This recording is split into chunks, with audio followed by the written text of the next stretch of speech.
Esta é uma questão do Enem sobre radioatividade e técnica de datação pelo carbono 14. Pesquisadores recuperaram DNA de ossos de mamute encontrados na Sibéria, que tiveram sua idade de cerca de 28 mil anos, confirmada pela técnica do carbono 14. A técnica de datação apresentada no texto só é possível devido a... Se quiser, pause o vídeo e tente determinar a alternativa adequada. Pois bem, aqui estão alguns fatos importantes referentes à técnica de datação do carbono 14 de uma maneira bem resumida. Ocorre formação do carbono 14 na alta atmosfera quando nêutrons cósmicos, isso é, provenientes do espaço, colidem com átomos de nitrogênio 714, é que ocorre uma transmutação nuclear. O nitrogênio 714 se transforma em carbono 614, assim se forma o carbono 14, isto é, o isótopo 14 do carbono.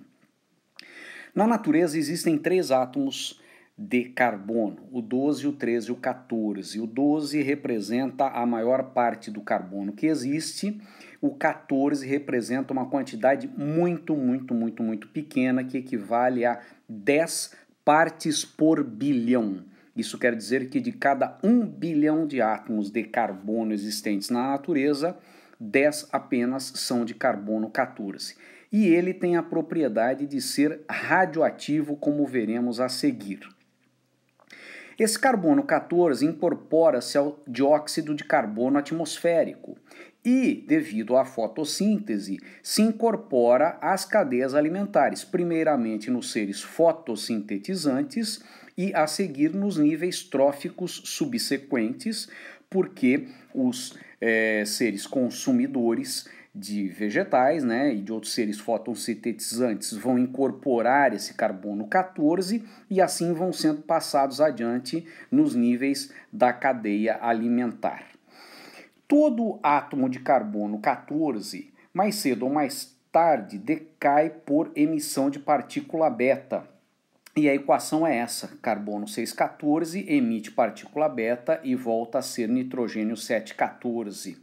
O que é interessante é que o período de meia-vida desse processo é 5.730 anos, e o que isso significa?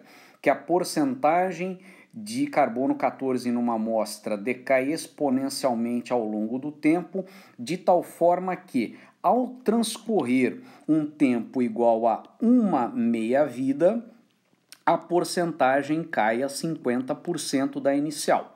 Quando o período correspondente a mais uma meia-vida transcorre e, portanto, o tempo total é de 2 meias-vidas, a quantidade cai à metade da metade, ou seja, 25%, e assim por diante.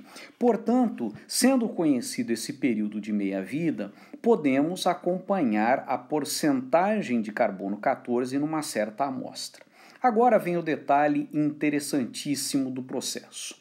A velocidade de formação do carbono 14 é igual à velocidade de seu decaimento.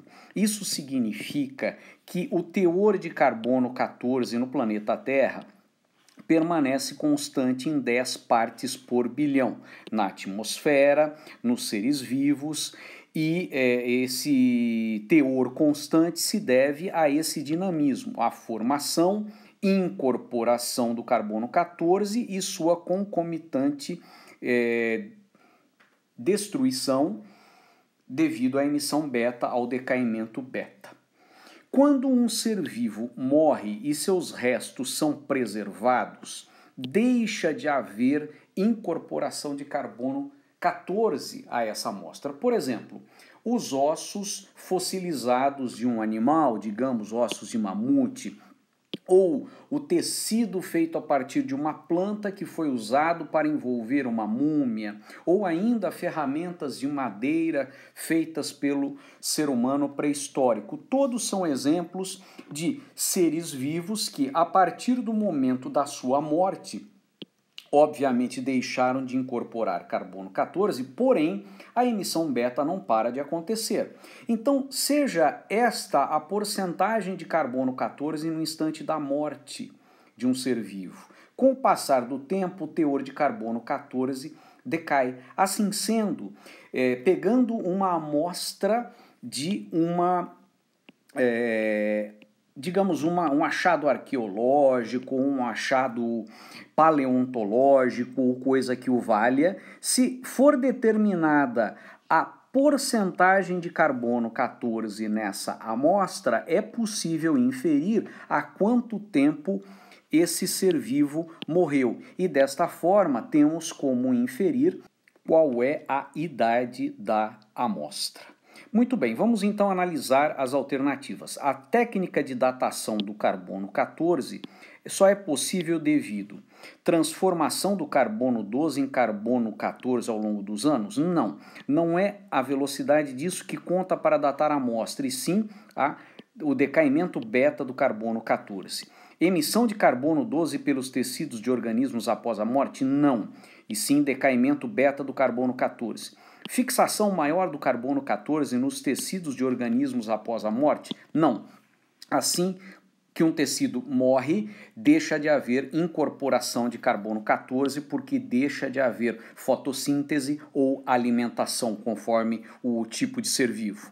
Decomposição de todo o carbono 12 presente no organismo após a morte? Não. O carbono 12 se preserva naquela amostra. O que ocorre é a decomposição, ou melhor dizendo, o decaimento beta do carbono 14.